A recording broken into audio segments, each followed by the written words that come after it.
নমস্কার বন্ধুরা, স্বাগতার দুনিয়াতে সবাইকে ওয়েলকাম জানাই। আজ আমি বানাবো খুব সহজ পদ্ধতিতে ইডলি ধোসার সঙ্গে বানিয়ে ফেলতে পারবেন নারকেলের চাটনি।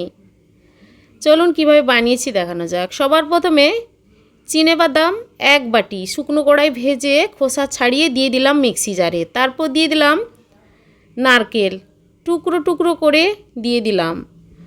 তেঁতুলের পাল্প অল্প জল দিয়ে বের করে ছেঁকে নেবেন, তারপর দিয়ে দেবেন 2 টেবিল স্পুনের মতো। এরপর দিতে হবে কাঁচা লঙ্কা 3 থেকে 4টে আমি দিলাম, ঝালটা আপনারা যে যেমন পছন্দ করেন দেবেন। টুকরো করে নেওয়া আদা 3 থেকে 4টে, আর দিয়ে দেব জল দিয়ে পেস্টটা ভালোভাবে করে নেব নারকেলের চাটনি বানানোর জন্য। পেস্টটা করে নিয়েছি। এবার একটা বড় পাত্রের মধ্যে নারকেলের পেস্টটা ঢেলে দেব। মিক্সি জার ধুয়ে সামান্য জল মিশিয়ে নারকেলের চাটনিটা অল্প পাতলা করে নিলাম। এবার একটা তড়কা ছুঁক দিয়ে দেব। সর্ষে তেল দিয়ে দিলাম, শুকনো লঙ্কা ফাটিয়ে দিলাম 2 থেকে 3টে। নারকেলের চাটনির এই মশলাটা কিন্তু ভালোভাবে তৈরি করে নিলে স্বাদটা কিন্তু দ্বিগুণ বেড়ে যাবে।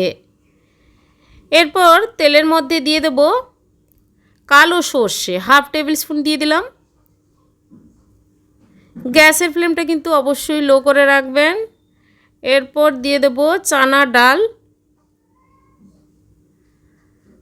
আর দিয়ে দেব কারি পাতা 6 থেকে 7টি ভালোভাবে ধুয়ে পরিষ্কার করে। তারপর দিয়ে দেব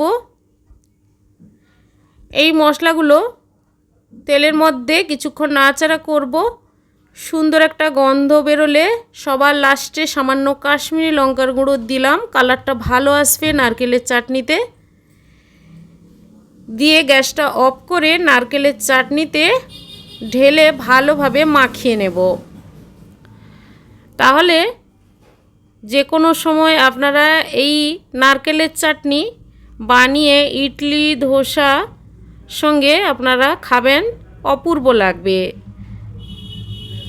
ভালোভাবে মিশিয়ে এবার সবার লাস্টে দেব সাদা লবণ আর দেব বিট লবণ, মিশিয়ে পরিমাণ মতো দেব, দিয়ে সার্ভ করে নেব।